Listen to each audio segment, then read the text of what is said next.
నమస్తే welcome to Andhraprabha. నేను Rana Pratap.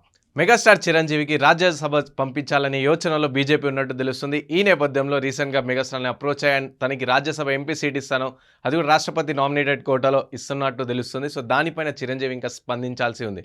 So ఈ బీజేపీ యొక్క కసరత్తు చూసుకుంటే ఏపీలో నెక్స్ట్ వచ్చే అసెంబ్లీ ఎలక్షన్స్ అలాగే ఎంపీ ఎలక్షన్స్ పైన గట్టి పోటీని ఇవ్వాలని చూస్తుంది. ఇటు చూసుకుంటే ఏపీలో జగన్ సింగిల్గానే పోటీ చేస్తున్నారు. అండ్ ఇటు టీడీపీ జనసేన రెండు పొత్తు అయి పోటీ చేస్తున్నాయి. అండ్ ఇటు కాంగ్రెస్ షర్మిలాను వదిలేరు. సో ఈ నేపథ్యంలోనే ఇటు బీజేపీ డైరెక్ట్గా పోటీ చేయాలా, లేకుంటే ఇటు జనసేనతో ఆల్రెడీ పొత్తుంది.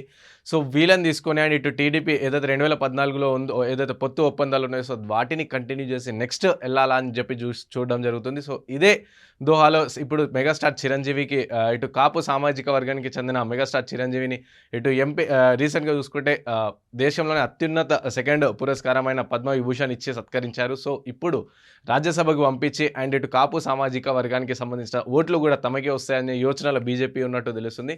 అయితే ప్రెసెంట్ అయితే స్టిల్ ఇంకా ఇటు జనసేన అండ్ బీజేపీ పొత్తు కంటిన్యూ అవుతుంది. సో చిరంజీవిని కూడా ఇటు బీజేపీ సైడ్ తిప్పుకుంటే వాళ్ళకి ఆ ఓట్ బ్యాంక్ ఏదైతే కాపు సామాజిక వర్గానికి చెందిన ఓట్ బ్యాంక్ ఉందో అది బీజేపీకి మల్లుతుందనే యోచనలో ఉంది.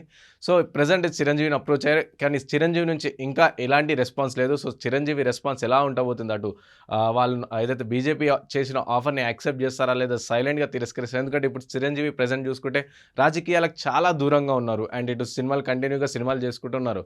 సో ఇదే నేపథ్యంలో ఇటు సినిమాలు కంటిన్యూ చేస్తూ రాజ్యసభ సీట్ ఓకే చెప్తారా, లేకపోతే ఇటు సీట్ని ఫుల్ స్టాప్ పెట్టేసి ఇటు మూవీసే కంటిన్యూ చేస్తారా, లేదా మూవీస్కి ఫుల్ స్టాప్ పెట్టి మళ్ళీ పాలిటిక్స్లోకి వస్తారా అనేది వేచి చూడాలి.